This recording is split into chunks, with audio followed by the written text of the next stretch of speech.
equity and inclusiveness. So I pick one issue. How do we reform the global governance institutions themselves to be inclusive, to reflect the voices and the ambitions of us in the global south? I give you one example. 40% of the critical minerals we need to push the global transition, energy transition, are in Africa. 40% or more. Give you some examples. In my neighborhood, we're sitting on at least 9 of the critical minerals between Sierra Leone, Guinea, Liberia, and Cote d'Ivoire.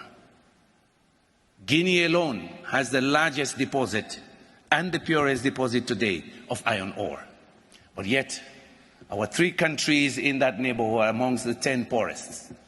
Is that equity? Is that inclusiveness? We're very pleased that the Kingdom of Saudi Arabia, together with UNIDO, have started a new initiative on responsible mining and inclusiveness. Because if the global energy transition is going to move forward, these minerals are key to battery systems, solar panels, and all kinds of smart grids with the minerals we have. But yes, we have to benefit.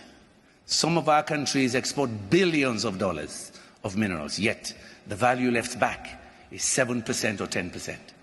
Is that fair? Is that equitable? So how do we reform global institutions of trade, of finance, to change that architecture for the sake of peace and stability around the world? That's key. I hope that becomes part of our discussion on institutional reforms. Because yes, unfair trade is one of the most unfair and in fact divisive and depriving situation in our world. Our children want to be better, they want jobs, and the demands, as you've heard from our presidents, are real. Number 2, climate change. We are told now that every month of this year is the hottest. Every month. At least last month, they said last month was the hottest. We see what happens this month. It begs the question, we're going to COP29. Are we taking our commitment seriously? Or is it just a show? I was part of the global governance structure 20 years, central to it. Is this the right mechanism still? We already know the answer for COP29. We knew already the answer for COP28, the global stocktake. I say this because I was central in that system. We have to ask ourselves, are these commitments real? Because we in the developing countries, particularly in Africa, are paying the price. The extreme weather events are real.